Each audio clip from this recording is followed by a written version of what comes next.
Buenas tardes. Vamos continuando con el diplomado de cardiología.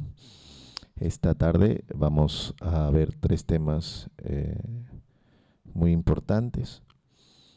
El primer tema hablaremos sobre la hipertensión arterial.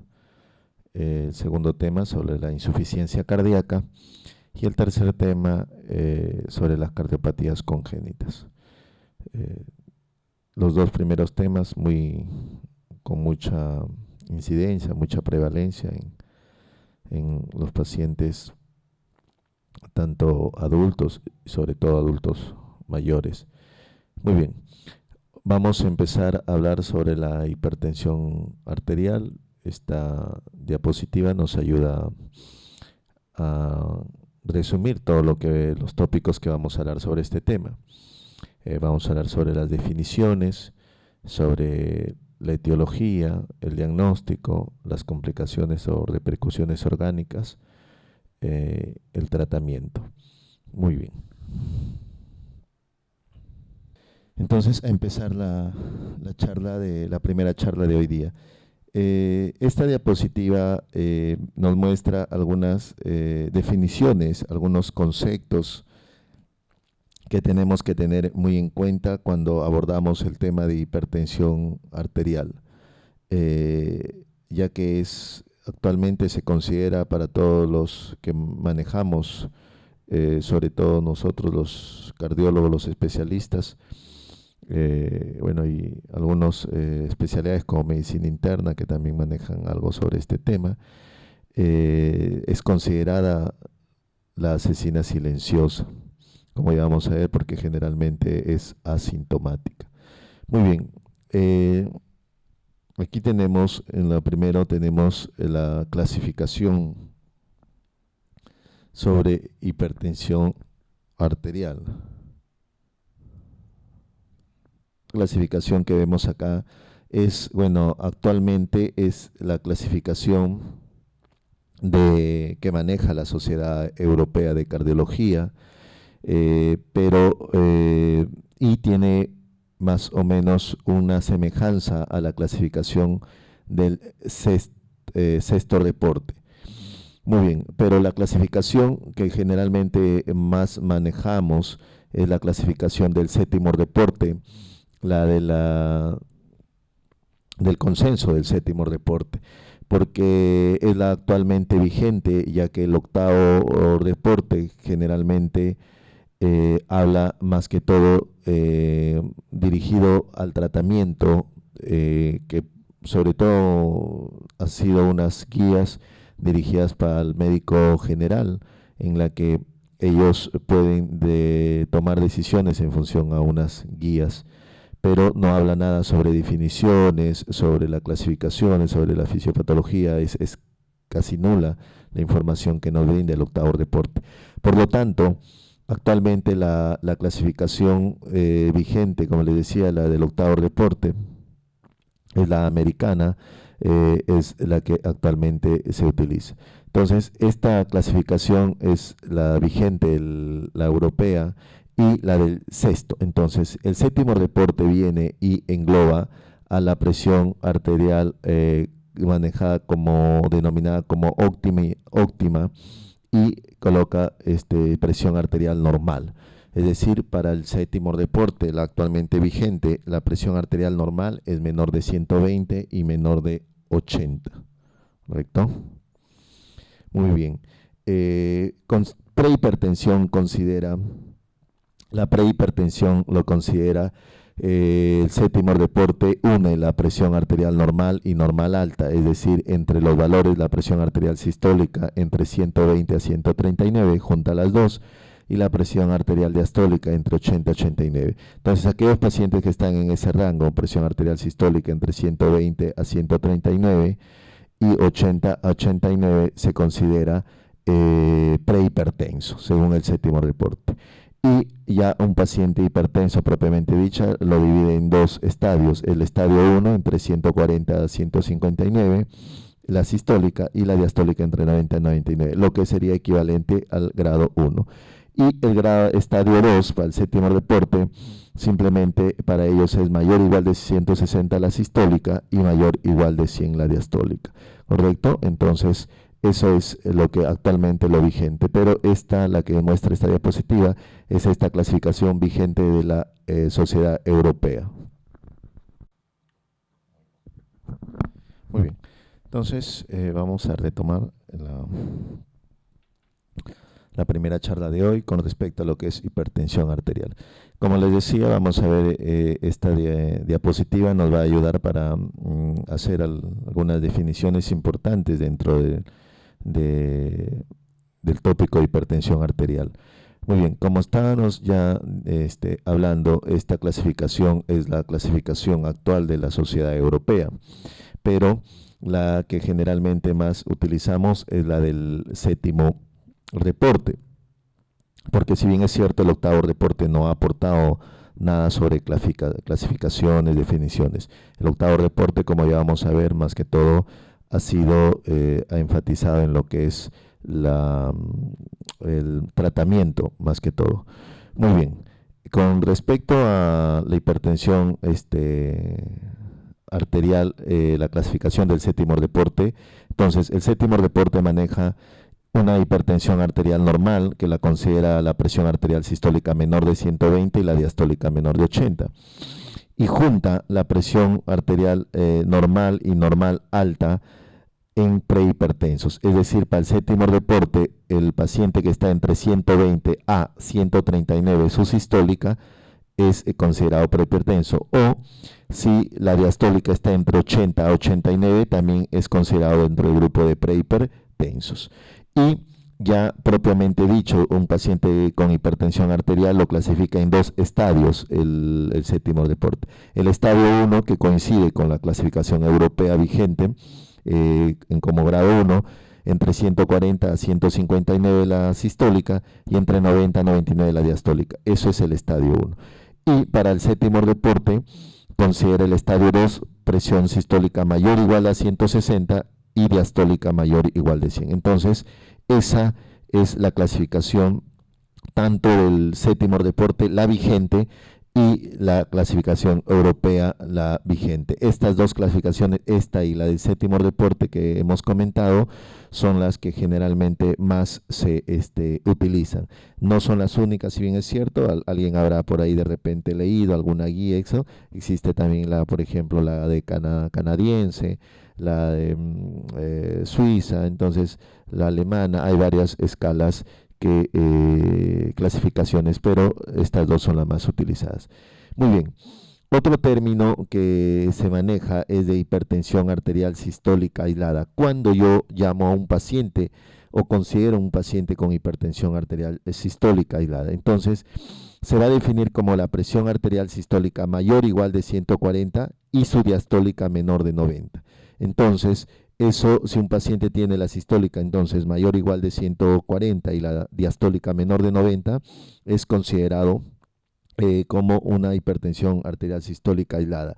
Algo más de característico, sí, es un paciente, generalmente es propio en pacientes seniles, como ahí vemos, en pacientes con unos añitos más, y generalmente estos pacientes tienden a hacer hipotensión ortostática con el tratamiento. Y vamos adelantando algo de estos pacientes. Los fármacos de elección son los diuréticos tipo tiacídicos y los bloqueadores de canales de calcio dihidro, el más utilizado, el amlodipino. Entonces, en estos pacientes. Muy bien, cuando yo considero una hipertensión arterial maligna, entonces en una hipertensión arterial maligna se considera al paciente que tiene presiones elevadas, ya sean por ejemplo la presión arterial sistólica mayor de 180, de 200, 210 y la diastólica generalmente mayor de 100, 110, 120. Muy bien, pero eso no me define una hipertensión maligna. Por ejemplo, yo puedo tener un paciente con presión arterial de 240 sobre 120 y otro de 190 sobre 100, y el de 190 sobre 100 ya yo lo he etiquetado como una hipertensión maligna, y el de 240 como sobre 120 no. Entonces, ¿qué me define verdaderamente la hipertensión arterial maligna? La hipertensión arterial maligna, para incluir a este grupo de pacientes, es si asociada a una presión elevada, el paciente tiene como se dice, una oftalmopatía, es decir, sobre todo una retinopatía.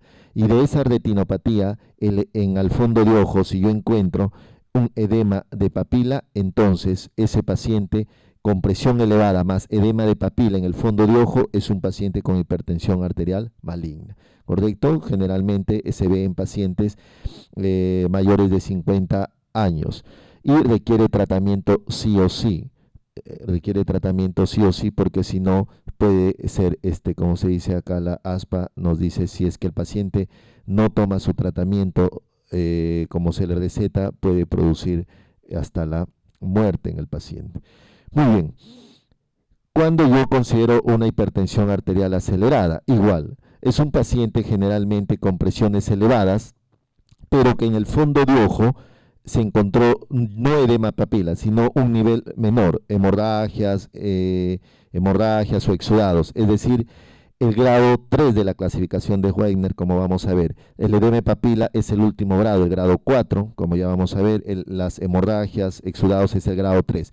Entonces, si yo en la clasificación de retinopatía hipertensiva encuentro un grado 3 y una presión elevada, a eso se considera hipertensión acelerada. Como vemos acá, no edema de papila, porque si tuviera el paciente edema de papila, estaríamos hablando de una hipertensión maligna. Muy bien. Y acá viene algo muy interesante, no solamente para conocimiento, sino es importante dominar los términos y el manejo. Hipertensión arterial, la famosa crisis hipertensiva. Entonces, según el séptimo reporte, se considera un paciente con crisis hipertensiva, refieren presiones mayores o iguales de 180, la sistólica o la diastólica mayores igual de 110 sobre 120. Muy bien. Igual que en la hipertensión arterial maligna acelerada, ¿qué tanto elevada está la presión? Es lo menos importante en ese paciente. Entonces, doctor, ¿qué es lo que me define una crisis hipertensiva? Muy bien, como yo siempre cuando les digo a mis residentes, a ver, yo no hace mucho, el mes pasado, tuve un paciente con una presión arterial 240 sobre 130 casi. Entonces lo mandé a su casa. O sea, de hecho, con su tratamiento lo mandé a su casa. Y en algún momento, en una emergencia, manejé un paciente como crisis hipertensiva con una presión arterial de 190 sobre 110. Entonces, ¿qué ha pasado ahí? ¿Por qué yo ese paciente con una presión de 240 sobre 130 lo he mandado a su casa, de hecho, con su tratamiento, y no lo manejé como una crisis hipertensiva? ¿Y por qué un paciente con menor presión, 190 sobre 110, lo he manejado como una crisis hipertensiva?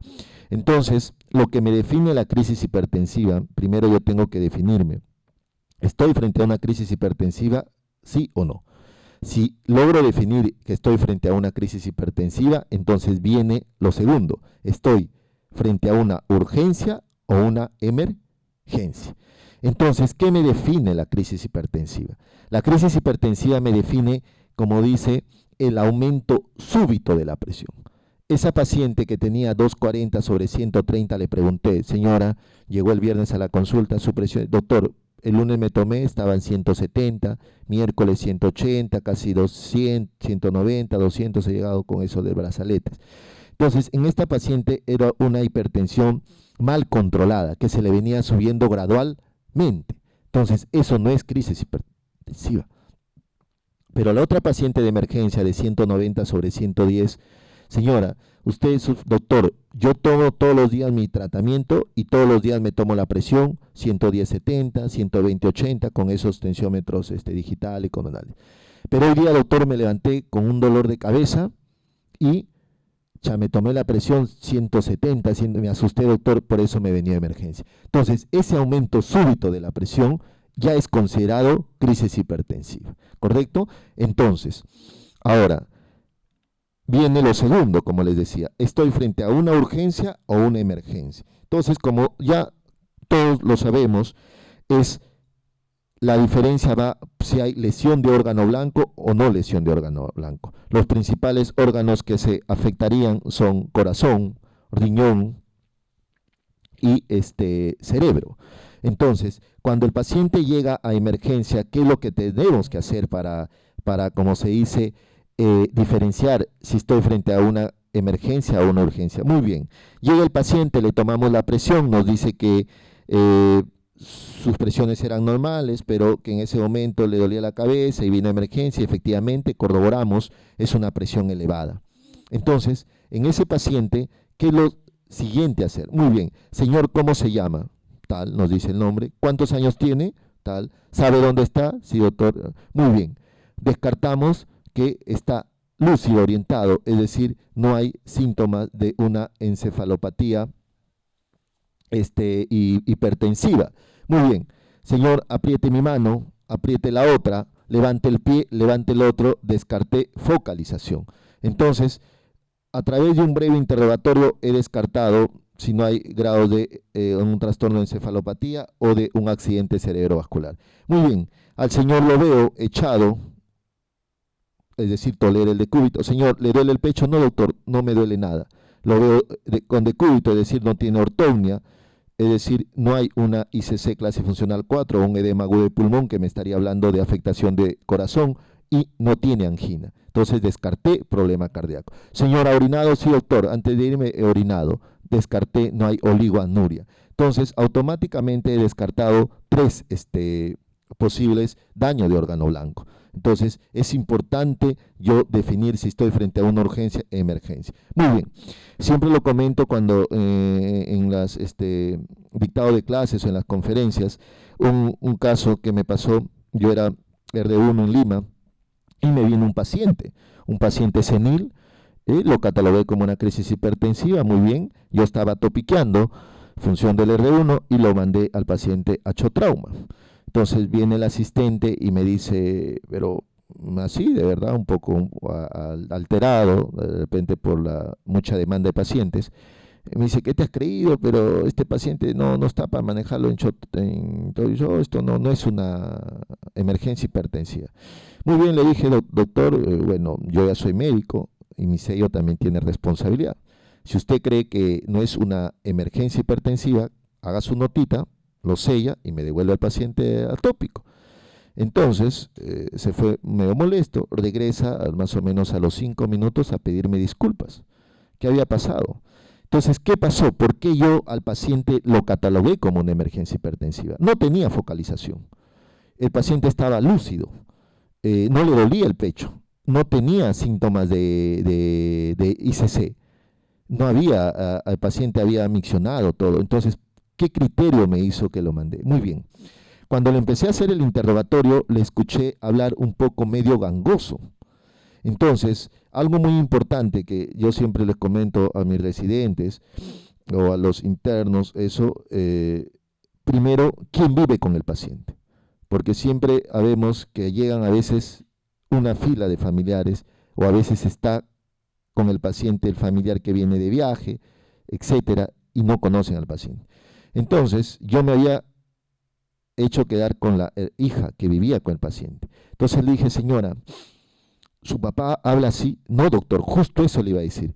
Hoy día en la mañana se ha levantado así medio, no sé, gangoso, no sé. Entonces, nosotros eso le llamamos o le conocemos como Sartre.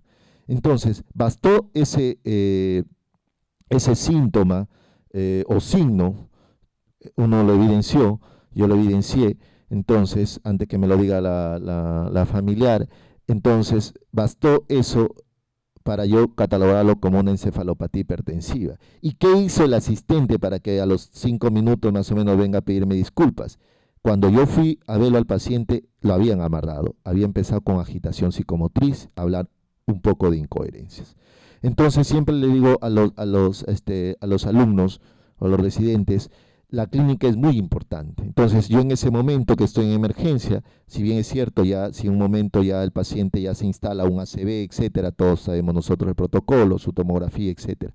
Pero en ese momento yo tengo que echar mano a la clínica, al examen físico, para yo catalogar a mi paciente si estoy frente a una emergencia hipertensiva o una urgencia hipertensiva. ¿Y es importante? Sí es importante. ¿Por qué?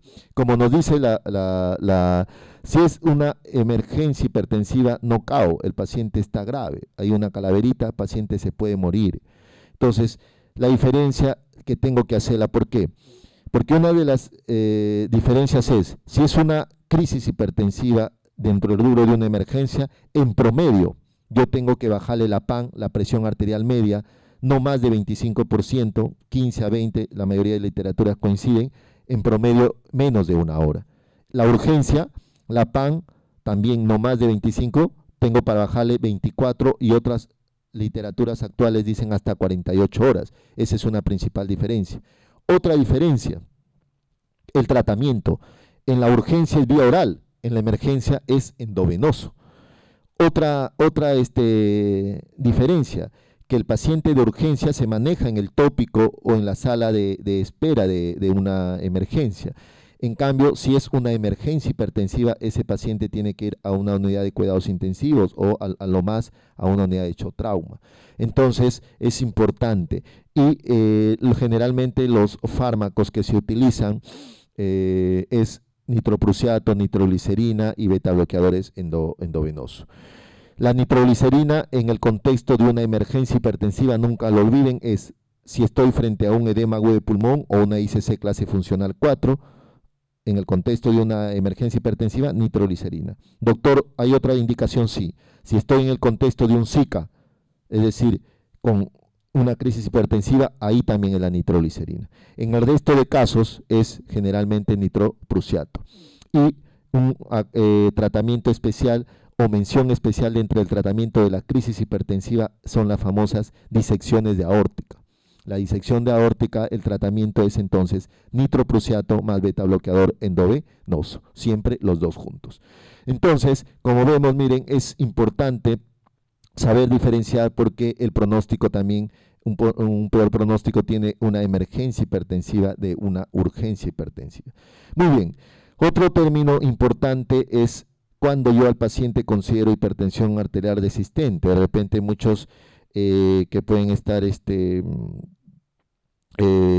siguiendo este diplomado aquí presente, son de repente están haciendo serum o están trabajando ya como médicos generales en alguna clínica. Entonces, ¿cuándo yo tendría que derivar al especialista, básicamente a nosotros, a los cardiólogos, como una hipertensión arterial resistente? Porque a veces me derivan pacientes, les soy bien sincero, de Guadalupe, Chepén, generalmente al hospital regional, hipertensión arterial resistente, y le pregunto al paciente, solamente han tomado enalapril de 10. O sea, enalapril de 10 una vez al día, de verdad, y con presiones como tiene 180, eso, bueno, lo mandan como hipertensión arterial resistente. Entonces, no es así. Entonces, cuando las guías coinciden que yo voy a considerar a un paciente con hipertensión arterial resistente cuando esté usando mínimo 3 fármacos, y uno de ellos tiene que ser un tiazídico, en nuestro medio la hidroclorotiazida, pero algo más, sí, a dosis plenas y que tome todos los días. Por decir, el enalapril, dosis plenas es 40 al día. El losartán, dosis plena 100 al día. Valsartán, que son los más usados, dosis plena 320 al día. Muy bien, el segundo fármaco, por ejemplo, anlodipino, que es muy usado, dosis plena a 10. Y la hidroclorotiazida para hipertensión, dosis plena 25. Entonces, si yo tengo ese paciente que está usando, como les dije, enalapril a 40, anlodipino a 10, dosis plena, hidroclorotiazida 25, todos los días toma esa medicina y ni aún así no controla, o sea, no una presión arterial objetivo, no llegamos a eso, entonces ahí yo recién puedo decir, esto es una hipertensión arterial resistente, pero antes no, ¿correcto? Muy bien, porque si no, puede que sea una hipertensión de bata blanca, una pseudohipertensión, o problemas también en la toma, etcétera. Tengo que descartar eso.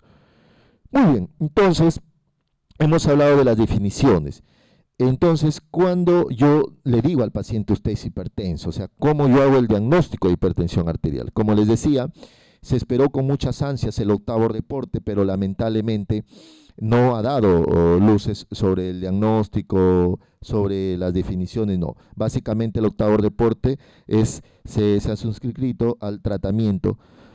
Entonces, sigue vigente el séptimo reporte. ¿Y qué nos decía el séptimo reporte? El séptimo reporte con respecto al diagnóstico decía, para considerar un paciente hipertenso, 2 a más tomas en diferentes momentos, en diferentes días. Correcto, muy bien. Y que se hayan tomado en los 2 brazos. Y se tome la mayor presión de esos 2 brazos. Entonces, con esas referencias, aparte que el paciente debe estar unos 10 minutos a 15 minutos en reposo, que no haya tomado café, que no haya fumado, porque generalmente el tabaco, el café, en los primeros 30 minutos que se ha ingerido café o se ha fumado, se eleva la presión. Entonces, eso el paciente no tiene que tener esas condiciones. Muy bien, entonces es lo más frecuente diagnosticar con eso, 2 a más tomas. Muy bien, pero tenemos nosotros no solamente eso, tenemos por ejemplo el famoso MAPA, que es monitoreo ambulatorio de la presión arterial, o el famoso AMPA, automedida de la presión arterial.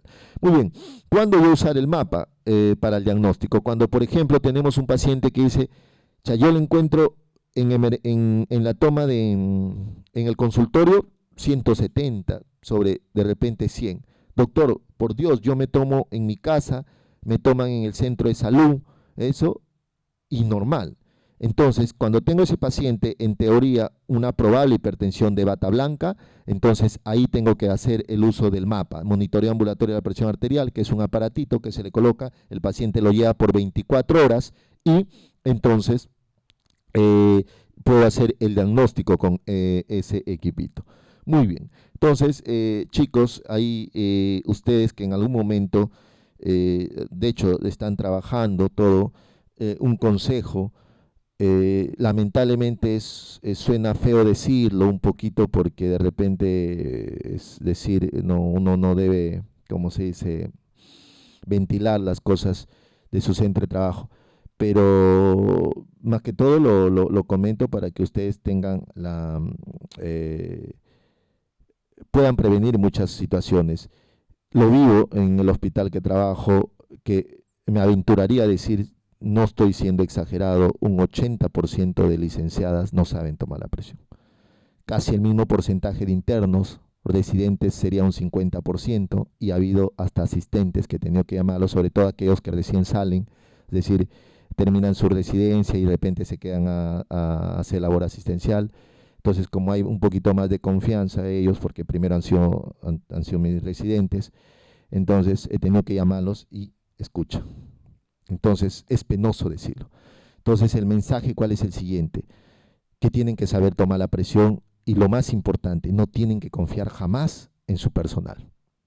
O sea, ustedes son, por Dios, porque tenía una paciente que, de verdad, una licenciada 120 sobre 80, le había tomado, no había pasado 3-5 minutos. Ingreso yo a emergencia a hacer la interconsulta 220 sobre, o sea, de hecho el asistente, un residente recién había terminado y ahora está haciendo asistencial, se molestó, doctor, no, porque yo las cosas lo digo como son. Entonces no puedo tapar yo eso, porque había un abismo de diferencia. Yo te acepto 10, pero o sea, de 120 a 220 es un abismo. Entonces, ustedes no tienen por qué confiar en su personal. Correcto, en un momento pueden ser residentes, no confíen en su interno, si ahora están a cargo de un centro de salud policlínico, no confíen en su personal de verdad. Sobre todo en pacientes que ustedes pueden sospechar un problema que esté cardiovascular. Muy bien, hecho el diagnóstico, entonces viene lo segundo. Cuando yo, entonces, ¿qué hago con mi paciente en la primera consulta? Muy bien, entonces, ¿qué exámenes yo solicitarle en la primera consulta? ¿Le pido todo? No. Generalmente, como ya vamos a ver, la hipertensión arterial se clasifica en 2, ¿no? O sea, la causa, desde el punto de vista de etiología, hay 2 tipos de hipertensión arterial, como la vamos a ver. Y el 95% de hipertensión arterial es la famosa hipertensión arterial primaria, idiopática o esencial. Entonces, en ese paciente, generalmente, ¿qué exámenes le voy a solicitar. Entonces, los exámenes que se le solicitan son una glucosa, sí, urea creatinina, sí, electrolitos también, examen de orina completo también, le puedo pedir depuración de creatinina para ver su filtrado también. Y exámenes de imágenes, una radiografía que le puedo no pedir, las guías no son muy, como se dice, en ese sentido, no nos exigen, pídele no, le puedes o no. Y un electro, eso sí. Entonces, un electrocardiograma. Ni una ecografía en la primera visita, sobre todo si estoy frente a un prototipo de paciente de hipertensión arterial primaria. Doctor, ¿y ecocardio? Yo le pido solamente ecocardio si en el electrocardiograma me sale un signo, como vamos a ver en alguno de los siguientes temarios, si a mí en el electrocardiograma el famoso Sokolov, si yo en el electrocardiograma tengo un Sokolov positivo, es decir, recordando S en B1, B2 más R en B5, B6 mayor de 35 milímetros o de cuadraditos pequeños, entonces eso me sugiere hipertrofia del ventrículo izquierdo. Por lo tanto, en los siguientes controles le pido un ecocardiograma. Correcto. Pero si estoy frente a una hipertensión secundaria, como ya vamos a ver, ahí sí tengo que pedirle otros análisis. Pero, como les vuelvo a repetir, el 95% son hipertensión primaria. Entonces, solamente se le solicita lo que le hemos mencionado: su perfil lipídico, glucosa, urea creatinina, electrolitos, un hemograma completo, toda la analítica básica, y electrocardiograma y EKG. Muy bien. Entonces, cuando estoy frente a un paciente, entonces lo diagnostiqué. Ya, usted, señor, es hipertenso. Muy bien. Lo siguiente que ustedes tienen que hacer es saber frente a qué tipo de hipertensión están. Si están frente a una hipertensión arterial primaria, esencial, idiopática, o estoy frente a una hipertensión secundaria. Como les dije, el 95% es la primaria esencial. ¿Qué prototipo de pacientes? Generalmente va a ser un paciente que puede estar entre los 30 a 50 años, con estos factores de riesgo, miren, muy sedentario, obeso, que toma alcohol, su dieta con una mala alimentación, diabético de repente con dislipidemia, exceso de sal en su alimentación, etc. Entonces, y le preguntamos de repente mamá o papá hipertensos, y lo otro, o algún familiar de primer grado. Entonces, ahí nos acordamos de que la causa de la hipertensión arterial esencial es multifactorial. ¿Qué quiere decir eso? Factor genético, papá o mamá o algún familiar de primer grado le ha pasado la carga genética, y factores ambientales. Cuando nos referimos a factores ambientales, a todos los factores que hemos comentado. Entonces, y es importante, sí, saber frente a qué hipertensión estoy, si es primaria o secundaria. ¿Por qué?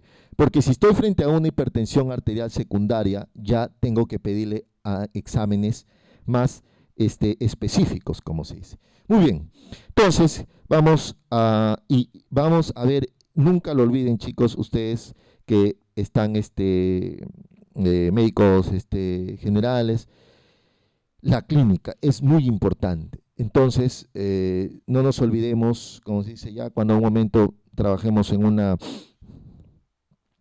clínica, ahí sí lamentablemente se tiene que pedir de todo, dicen, ¿no? Pero todos vamos a llegar a trabajar en hospitales nacionales, entonces tenemos, como dice, minimizar recursos. ¿Y por qué les digo eso? Porque yo tengo, por ejemplo, un paciente, varón, y llega, le tomo la presión, brazo izquierdo, 200/100. Un varón de 28 años. Entonces, brazo izquierdo, 200/100. Brazo derecho, 170/90. ¿Hay algo alterado? Sí. Dos cosas. Uno, que está L. La guía también del séptimo reporte dice: en un paciente, cuando le encuentres una presión mayor de 170, con mucha probabilidad no requieres otra toma. Ese paciente es hipertenso. Muy bien. Entonces, está elevada la presión. Doctor, ¿y cuál es lo otro que está anormal ahí? La diferencia. ¿Cuánto debe ser máximo entre uno y otro vaso? ¿Qué nos dice? 10 milímetros de mercurio. La sistólica, 5 la diastólica. Entonces, yo le encuentro 30 en este ejemplo.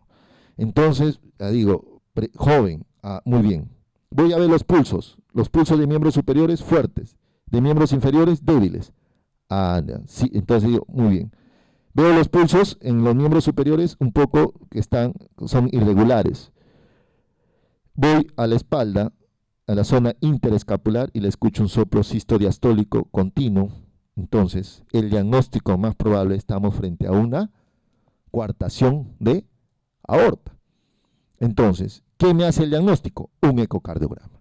Muy bien, estoy frente a un paciente, varón, joven,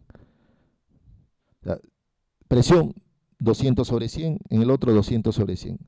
Voy, los pulsos normales, son simétricos, sincrónicos, no hay diferencia. Lo ausculto, no soplo, pero lo veo delgado, un poco sudoroso, lo veo un poquito esostalmo. Entonces tendría que pensar como causa como hipertiroidismo. Al revés, veo un paciente obeso, con tendencia lento en sus movimientos, lento en su pensar, con una voz, ¿no?, característica, tendría que, ¿qué me sugeriría? Hipotiroidismo.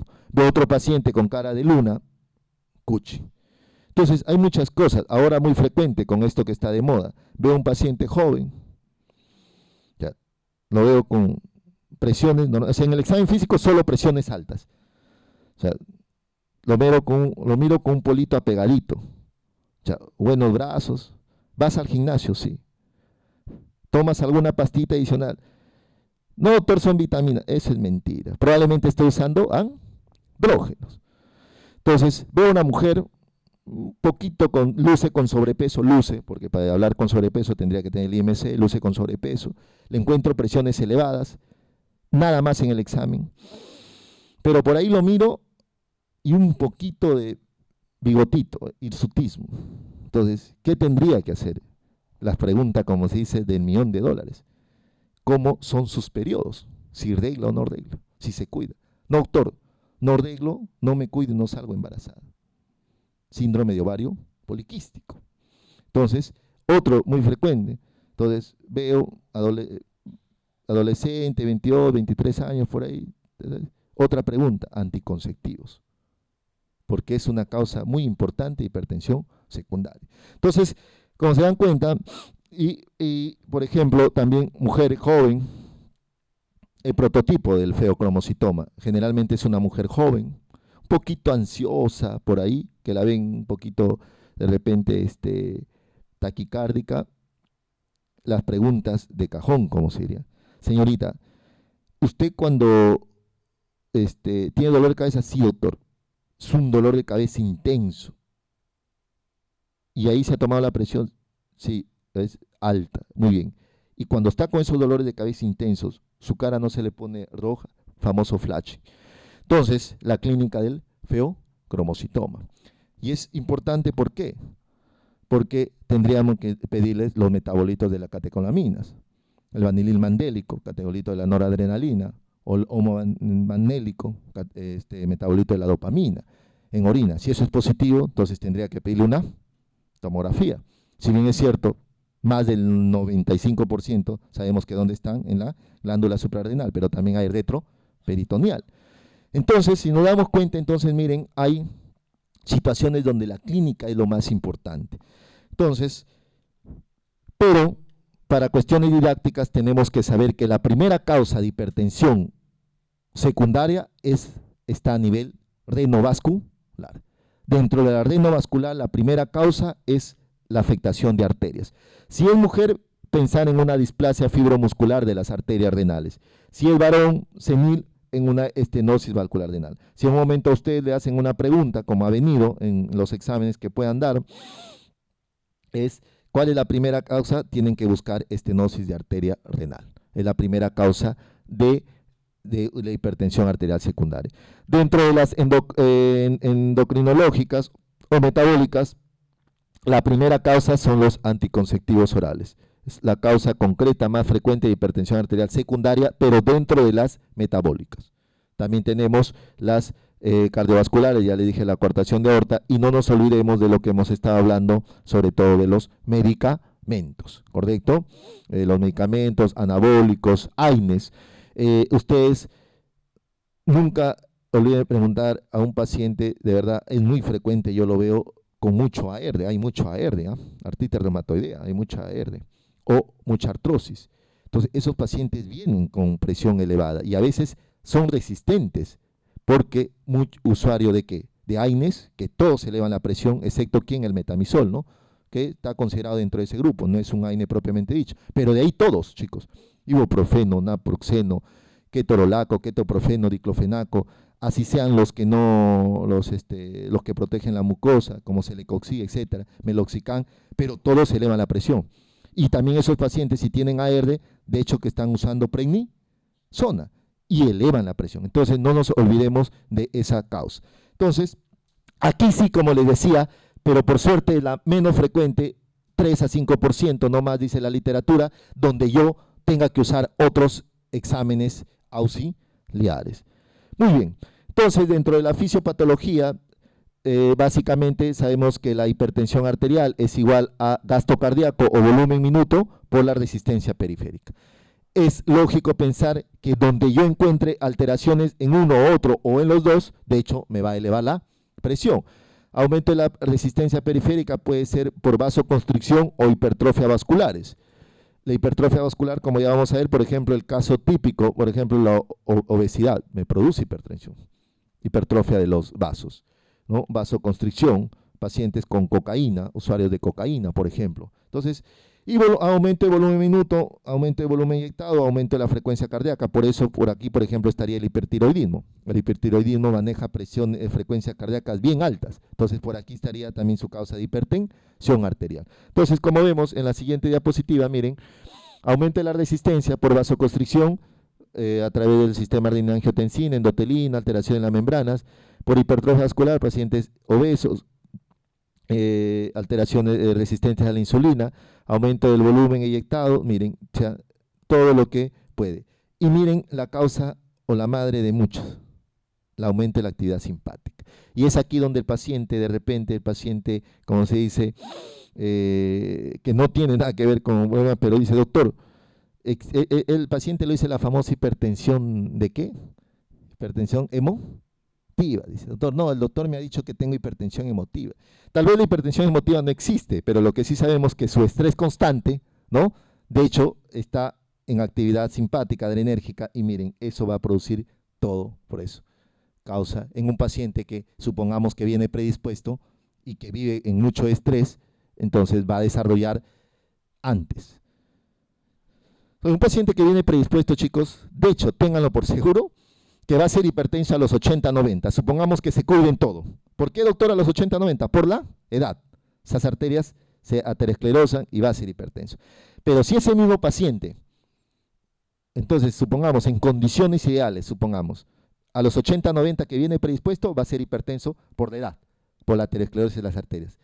Pero ese mismo paciente, si ya no lo colocamos en condiciones ideales, más bien lo sometemos a mucho estrés, a obesidad, todo, ténganlo por seguro que no va a ser hipertenso a los 80, 90, sino a los 40, a los 50. Y es lo frecuente que ustedes están viendo. Y lo están viendo porque ustedes ven pacientes. ¿Correcto? Entonces, miren, todo esto tiene su explicación desde el punto de vista resumido de la fisiopatología. Muy bien.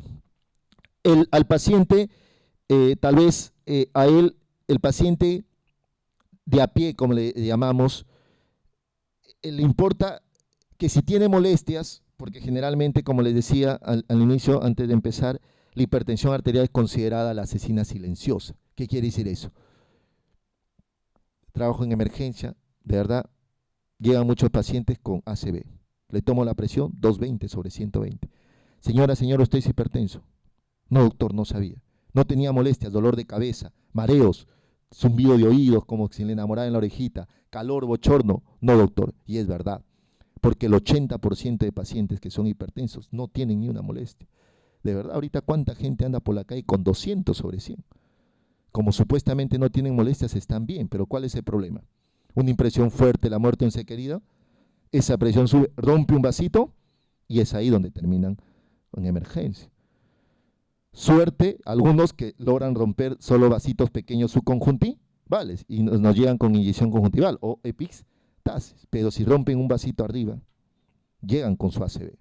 Entonces, generalmente el paciente no tiene molestias. Y si las tiene, al paciente, ¿qué le interesa? Que le quites ese zumbido de oídos, que le quites ese dolor de cabeza, esos mareos. Pero al paciente de a pie, ¿usted cree que sabrá de esto? No. ¿Pero a nosotros nos importa como médicos? Claro que nos importa. Entonces, cuando abordamos un paciente con hipertensión, si bien es cierto, debemos llevar a esa presión, es objetivo lo que nos dicen actualmente los séptimo, octavo reporte, pero lo más importante para nosotros como médicos, tenemos que ver esto. Los órganos, el daño. Entonces, a nivel cardiovascular, miren, ¿qué produce en el corazón? A nivel de arterias, puede aterosclerosis, aneurisma y hasta llegar a la disección de aorta, lo que vemos. A nivel del músculo cardíaco, hipertrofia. Si en un momento en algún examen le pregunta, dentro del problema cardiovascular, ¿qué es lo principal o el estima más importante dentro de las complicaciones de la hipertensión? Tendrían que marcar la hipertrofia. Entonces, la hipertrofia del ventrículo izquierdo se considera la causa, como se dice, la repercusión más importante dentro del sistema cardiovascular. Muy bien, nosotros le decimos al paciente, señora, tiene que cuidar, bajar su presión, eso, controlarla, porque le puede producir retinopatía hipertensiva. Si es diabético, chicos, juntos la hipertensión y la diabetes es mortal para la retina y para el riñón en el paciente.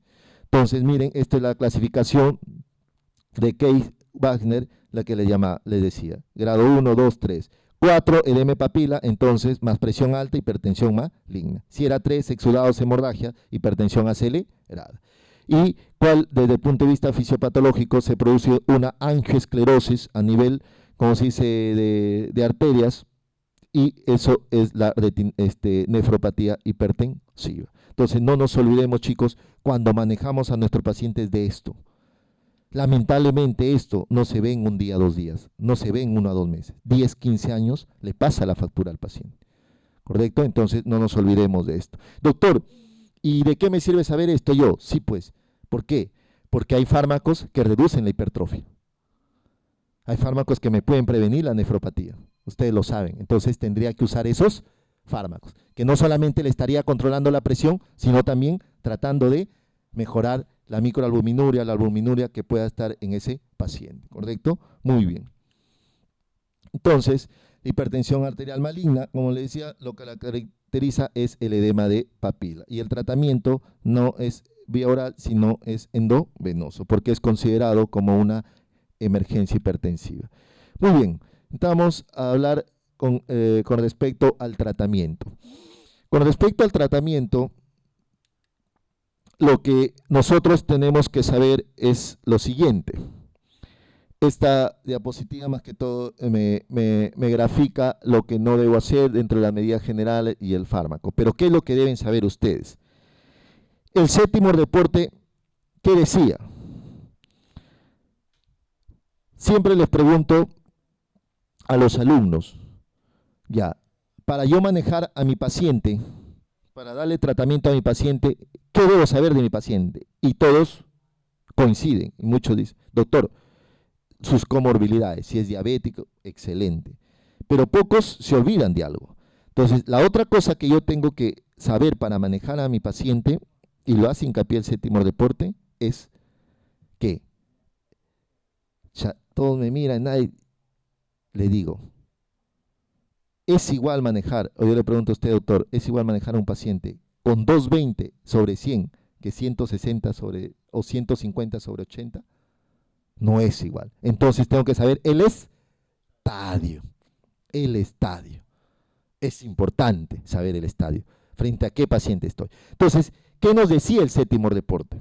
El séptimo reporte nos decía, en estadio 1, al paciente, generalmente, sí, textualmente decía, generalmente va a requerir una droga. Y esa droga tiene que ser de preferencia un tiazídico. En nuestro medio, la hidroclorotiazida. Casos excepcionales, en el estadio 1 va a necesitar 2 drogas. Muy bien. En el estadio 2, ¿qué te decía el séptimo reporte? Textualmente, ese paciente va a necesitar más de 2 drogas, con seguridad. Pero una de ellas tiene que ser un tiazídico, nos lo decía. Y cuando vino un conferencista, un speaker muy en Lima, muy reconocido, el doctor Medina, a hablar sobre el octavo reporte, entonces todos comentaban, porque el octavo reporte, pues, ¿qué dice el octavo reporte? El octavo reporte, uno de los cambios que dice es el siguiente: no, no le dice al séptimo reporte, está mal lo que tú estás diciendo, que un FAR, no, pero sí le corrige. Lo deja al médico a su libre albedrío, que elija entre un YECA o un ARA. Hablar de YECA es hablar de su primo hermano, por decirlo así. Un bloqueador de canal de calcio, sobre todo dihidro, aquí anlodipino en nuestro medio, o un diurético de tipo hidroclorotiazida. Entonces, el octavo reporte lo corrige al séptimo. Le dice, lo que tú dices es cierto, pero déjale al médico a su libre albedrío, que él elija. Tú no tienes que decirle de preferencia una hidroclorotiazida. Entonces, en un comentario que yo hice, les dije, pero lamentablemente el octavo reporte muy tarde hace esa observación. Porque yo les hago una pregunta, ahí a todos los que estábamos. ¿Quién en su consultorio en el hospital empieza con hidroclorotiazida manejando al paciente? Nadie. Nadie. Empiezan en un centro de salud, puesto de salud, en Alapril o Captopril, o losartán, o ya acá valsartán y versartán. Y de segunda línea, anlodipino. Nadie empieza con hidroclorotiazida. Personalmente yo lo utilizo como tercera línea. Muy bien, ¿y por qué? Por una simple razón. Porque generalmente está escrito, hay trastorno metabólico. Los diuréticos me pueden elevar la glucosa, me pueden elevar el perfil lipídico. Y yo les digo, chicos, colegas, el paciente que se nos presenta con hipertensión no es obeso, no tiene sobrepeso, no tiene dislipidemia, no tiene diabetes, ténganlo por seguro que va a tener uno de esos factores. Entonces, ¿ustedes se arriesgarían a usar de inicio una hidroclorotiazida? Claro que no, si corre el riesgo de que le altere eso. Y teniendo más bien, ¿qué medicamentos a la mano? El YECA, el ARA o el anlodipino, que ha demostrado disminuir, uno, la hipertrofia, mejora la nefropatía. Exacto, entonces, si me disminuye, ¿por qué no empezar a usar de ellos? Entonces, lo que el octavo reporte, como nos decía, ya nosotros lo hacíamos, ¿correcto? Entonces, ese era uno de los cambios con respecto al séptimo y el octavo. Muy bien. Otro de los cambios entre el séptimo y el octavo reporte es puntual. ¿Cuál era la presión arterial objetivo normal que nos decía el séptimo reporte? Es decir, un paciente hipertenso, para decir que está controlado, porque no recordemos, nunca le vamos a decir al paciente, se va a curar, no. Yo le digo a mi paciente, lamentablemente la hipertensión nunca se cura, pero se controla. Muy bien. Para el séptimo reporte, hablar de un paciente hipertenso controlado era manejar una presión arterial sistólica menor de 140 y la diastólica menor de 90. Muy bien. Pero alguien me puede decir, doctor, pero si era diabético, ¿qué decía el séptimo reporte? Pero si es diabético, o tiene enfermedad renal crónica, o tiene su ICC de base, o ha tenido un accidente cerebrovascular, debe ser menor de 130 la sistólica y menor de 80 la diastólica. Eso decía el séptimo reporte. Muy bien. ¿Qué aportó el octavo? ¿Qué es lo más novedoso? Lo que aporta el octavo reporte es lo siguiente. Dice, momentito, vamos a dividir a los pacientes en dos grupos. Menos de 60 años y más de 60 años. Si es menor de 60 años, su presión arterial debe ser objetivo menor de 140, la sistólica menor de 90 la diastólica. Muy bien. Y si es mayor de 60 años, su presión objetivo debe ser menor de 140, menor de 150 la sistólica, menor de 90 la diastólica. ¿Correcto? Entonces, eso es una de los aportes del octavo reporte. Y le preguntaban al octavo reporte, por decirlo así, doctor, ¿y si es diabético y enfermedad renal? Ya. ¿Qué decía el séptimo? Menos de 130, menos de 80, ya.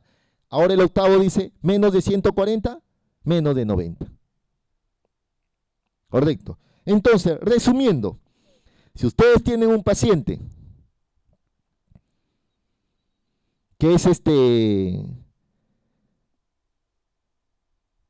quiere saber si está controlado o no, simplemente su presión arterial, si es más de 60 años, debe ser menor de 150, menor de 90.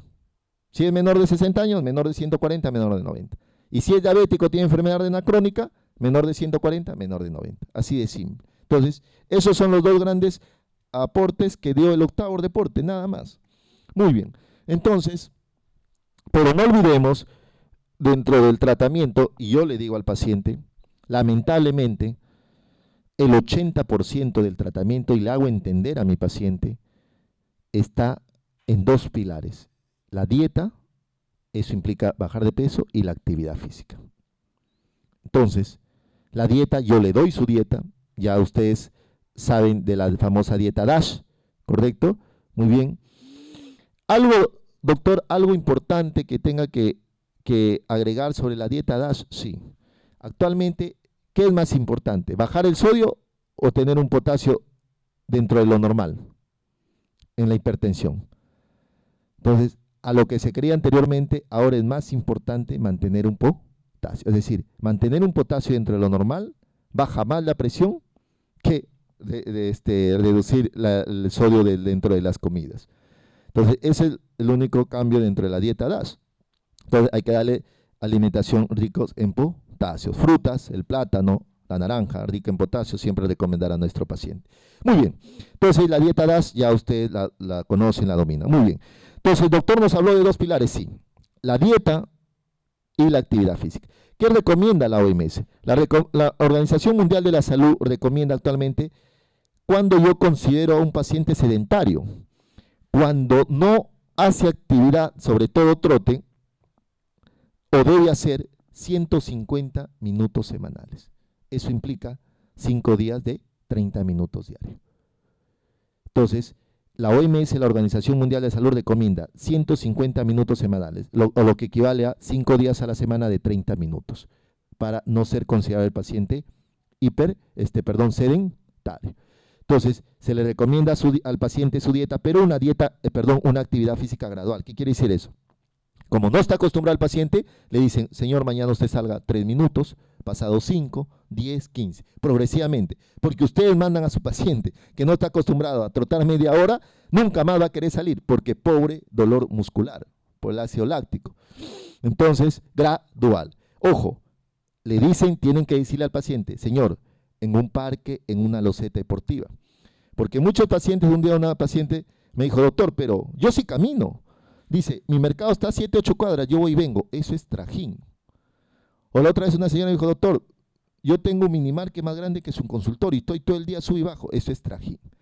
Actividad física es dedicarle un tiempo. Lo ideal en la mañana para evitar la contaminación. Pero se le dice al paciente, si no puede en la mañana, cualquier hora del día. Pero progresiva, una media hora diaria. Más la dieta, eso es importantísimo, sobre todo la dieta DASH. Y el tratamiento. Con respecto al tratamiento, entonces ya le hice hincapié sobre los objetivos. Muy bien. Esta diapositiva simplemente es para a ustedes hacerles recordar que cuando yo utilizo un fármaco, chicos, tiene que ser un fármaco, como se diría, que yo lo conozca, y el conocer un fármaco implica saber sus indicaciones, saber sus contraindicaciones y saber sus efectos adversos lo más frecuente. Entonces, lo que más sobre todo se usa, el paciente, yo personalmente, por ejemplo, chicos, no utilizo de inicio enalapril, porque viene con tos en algún momento. Personalmente yo utilizo ARAS, y de acuerdo a si es estadio 1 o estadio 2, uso losartán o valsartán de primera línea. En segunda línea les dije, yo personalmente utilizo anlodipino, pero en el anlodipino generalmente hay que usarlo a dosis media 5, o si utilizo 10, pero asociado a un diurético. Y generalmente utilícenlo en la noche, 8 o 9 de la noche, porque ahí se ha visto que disminuye la incidencia de edemas, porque el paciente que usuario de anlodipino, que es un bloqueador de canal de calcio, dihidro, va a venir, doctor, se me hincha las piernas.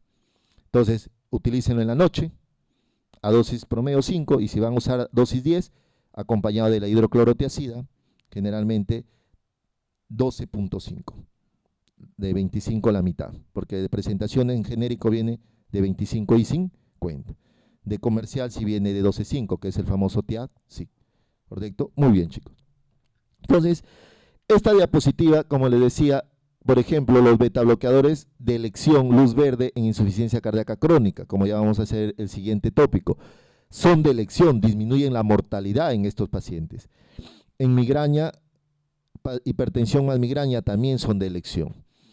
En insuficiencia cardíaca aguda, no, están contraindicados, puede ser perjudicial. En asma, no. Y alguien me puede decir, doctor, pero si es cardioselectivo, no. Ni los cardioselectivos son seguros en asma. Por eso es que no se dan tampoco los betabloqueadores. O en pacientes que tienen enfermedad del nodo sinusal, una bradicardia de moderada a severa, tampoco yo puedo utilizar betabloqueadores. Los diuréticos en insuficiencia cardíaca son de elección y en pacientes ancianos. En un paciente senil tienen tres opciones, chicos. Tienen tiazida y la hidroclorotiazida, hablando en nuestro medio, el anlodipino y los YECA.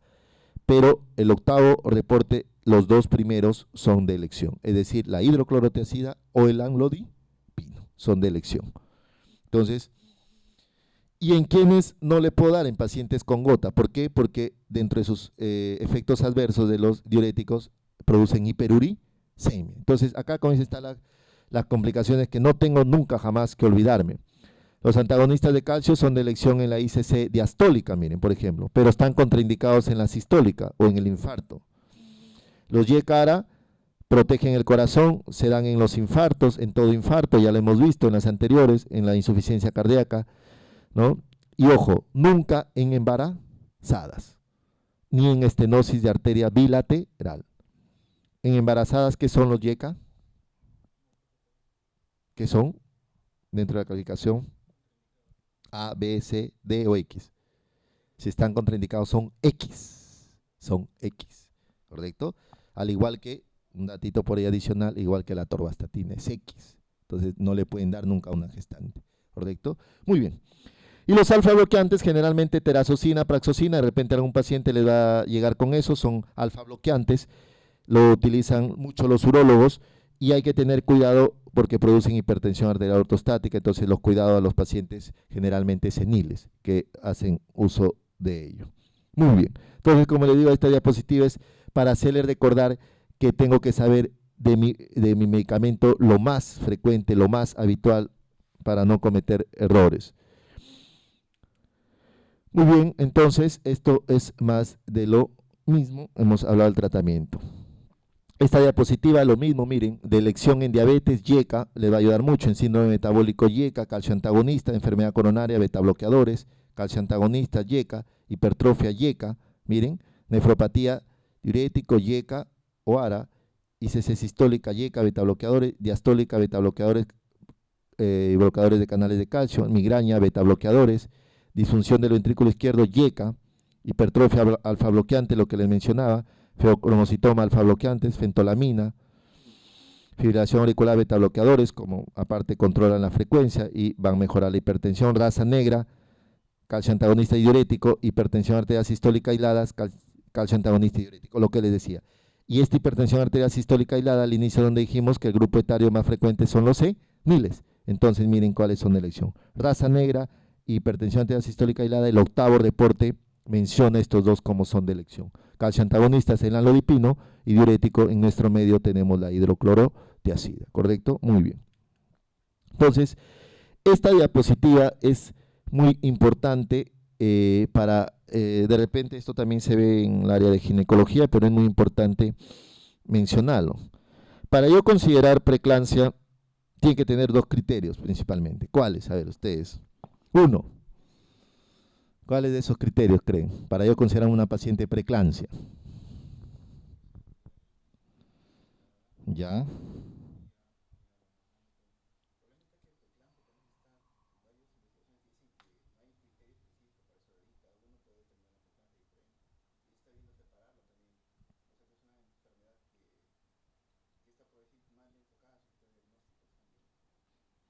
Exacto, porque generalmente conversando con los ginecólogos, antes se consideraban que para hablar de preeclampsia propiamente dicha tiene que ser principalmente dos criterios. Uno, mayor de 20 semanas para hablar de preeclampsia.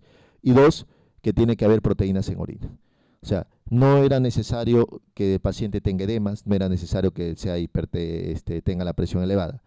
Basta que tenga proteínas en orina, eso es preeclampsia en las definiciones, pero como dices ahora, están todavía queriendo modificar eso, pero hasta donde ahorita, para cuestiones didácticas, eso se considera. Mayor de 20 semanas y que tenga proteinuria. Y aquí está, miren, porque si el paciente no tiene proteinuria y se encuentra la presión elevada, después de las 20 semanas se considera hipertensión gestacional o inducida en el embarazo, la famosa, ¿no? Para que tenga preeclampsia, como se decía, mayor de 20 semanas y tener proteinuria, ¿no? Hipertensión crónica si la paciente ha tenido antes de las 20 semanas y se le agrega proteinuria. Muy bien. Y este cuadrito es interesante desde el punto de vista de resumen. Acá van a encontrar, acá está casi toditas las indicaciones de estos medicamentos, que generalmente en farmacología un medicamento lo podemos utilizar para varias cosas.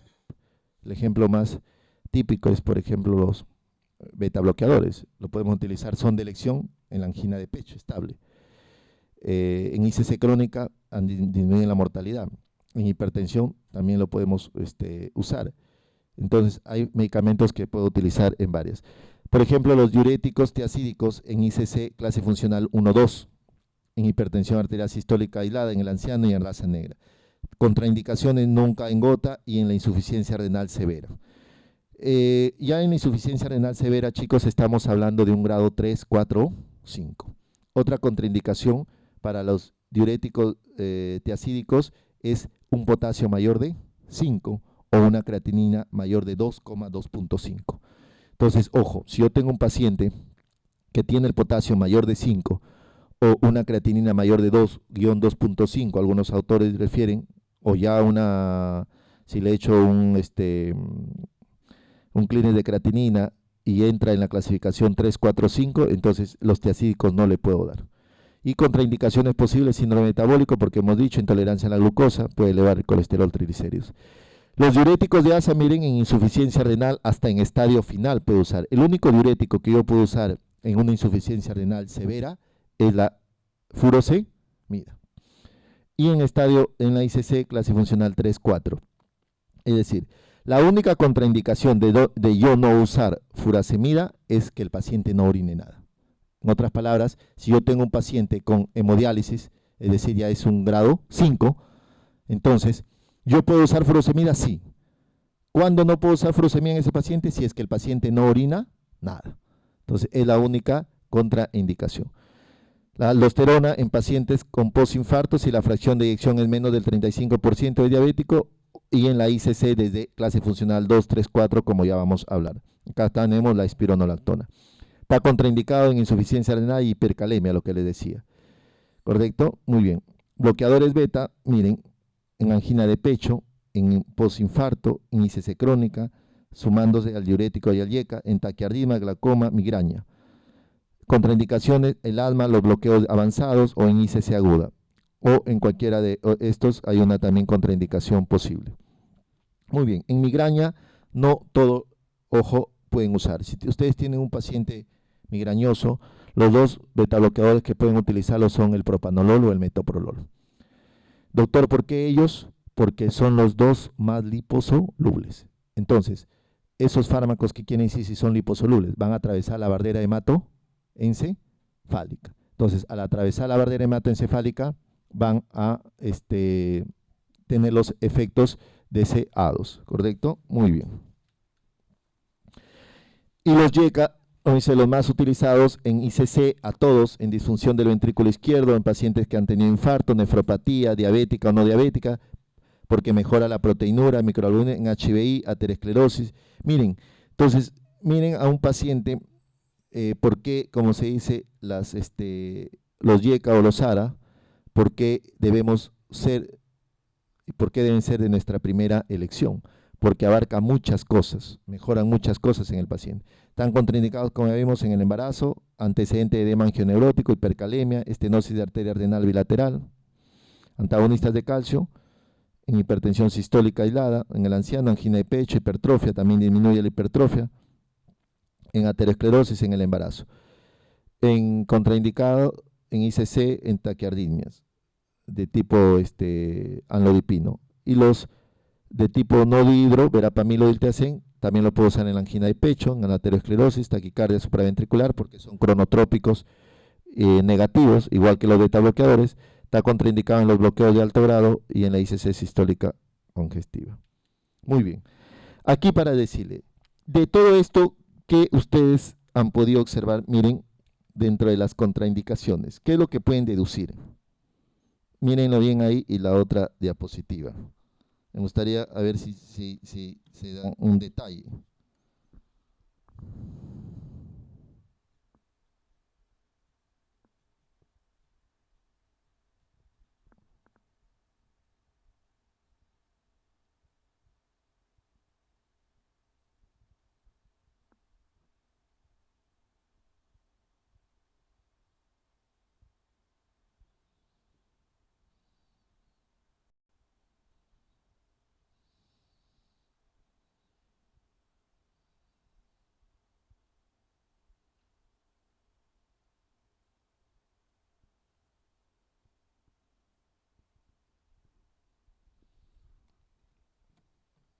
Miren la siguiente.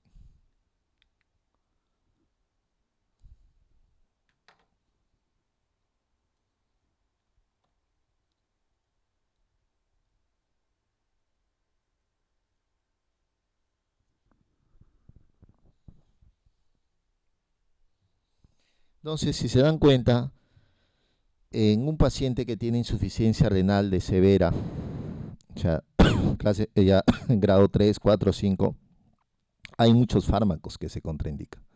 Nos dejan, como se dice, sin mucha terapéutica.